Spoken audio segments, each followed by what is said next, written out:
Israel-Iran conflict is escalating. Reports say over 400 people have been killed as both countries struck each other over the weekend.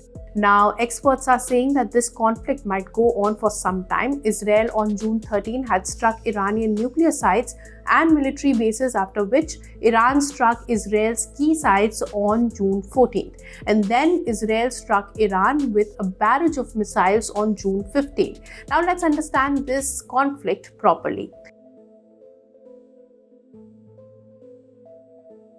The UN nuclear watchdog confirmed that Israel's strikes have destroyed Iran's above-ground pilot enrichment facility at Natanz nuclear site, which houses the country's main uranium enrichment site.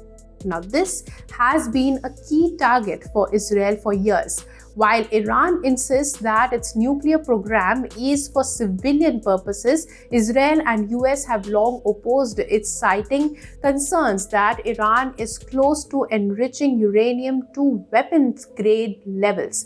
Now, this exchange of missiles comes even as US and Iran are in the middle of talks over Iran's nuclear program. Hence, US has denied any involvement in these strikes. Israel launched Operation Rising Lion, stressing that Iran's nuclear and ballistic ambition posed an existential danger to Israel. Benjamin Netanyahu, Prime Minister of Israel, accused Iran of producing highly enriched uranium for 9 nuclear bombs and taking unprecedented steps towards weaponization. Invoking the Holocaust of 1930s and 40s, Netanyahu said that the operation was a preemptive measure. He said that the history has taught Israel to act before the danger fully materializes. Now, it is also important to note that throughout 1980s and 1990s, Iran, as a part of anti-Israel strategy, waged proxy wars against Israel through non-state military groups like Hezbollah, the Muslim Brotherhood, Hamas, and the Houthis. Now, the relations between the two countries primarily deteriorated after Iran's former supreme leader, Ayatollah Ruhollah Khomeini, had adopted explicitly anti-Zionist stance following the 1979 Iran revolution, branding Israel as an illegitimate occupier and advocating for its destruction. Now, this is the first time that Israel has launched an indefinite military offensive against Iran with an official declaration by the Prime Minister of Israel itself. Now, the ally US had 1 day before Israel's attack warned that there was a chance of massive conflict in West Asia, confirming that an Israeli strike is possible on Iran. Trump then also confirmed that US already knew about the attack, but the country was not involved in it. Now, he says just like how he got India and Pakistan to make a deal using trade, which India has already denied, by the way, he says that Iran and Israel could also make a deal and will make a deal, and that US will broker peace between the two countries like it always does. It was more like a self-congratulatory post claiming that the meetings are on to bring peace. Now, let's talk about economics. A war affects the nations involved directly and others indirectly. Middle East tensions mean oil prices rising, trade distribution affecting, and inflation rising too. How? Let's first talk about oil. Iran produces 9% of oil that globe needs. Israel has struck some of Iran's most vital oil and gas facilities too.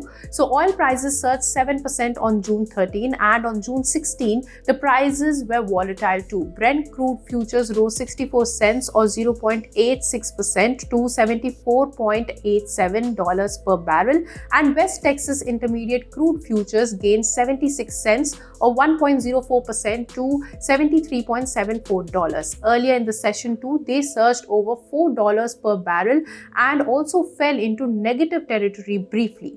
Now, this has also stoked tensions about disruption to Strait of Hormuz, which is a vital shipping passage, and about a fifth of world's oil consumption passes through this strait. Around 21% of global petroleum liquid consumption passes through this route is what it means basically. Goldman Sachs predicts blockades in Strait of Hormuz to push prices above $100 per barrel. So next impact would be on trade. Exporters say that the tensions will impact world trade as it is expected to drive up both air and sea freight rates. India's exports to Europe and counters like Russia would be affected. If it continues for long, then the Strait of Hormuz route and the Red Sea route will be affected, creating a Red Sea crisis-like impact. Now, the shipments had just started to move through the Red Sea, and cargo ships saved 15 to 20 days in time while moving to US and Europe from India and other parts of Asia too, and it can again get affected due to this conflict, exporters are saying.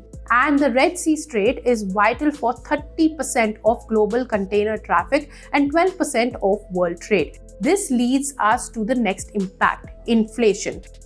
If trade and oil prices are hit, then inflation is next. As per IMF, inflation in advanced economies rises by about 0.4 percentage points for every 10% increase in oil prices because it increases the transportation cost. Last is airspace closure. After Israel's attack, a time-lapse video from a flight tracking site showed the immediate impact on commercial aviation industry. Almost zero planes were seen over Israel, so flights were rerouting real time. This also leads to a massive diversion of flights and avoidance of Iranian airspace, which means longer flights, potential delays, and increased fuel costs for aviation industry and carriers operating in and out of West Asia. So this would be the impact of the conflict, and the situation as of now is this. So we'll keep you updated on the conflict, so stay tuned to ET Now for more such news and views. If you like this video, then like, share and subscribe to ET Now.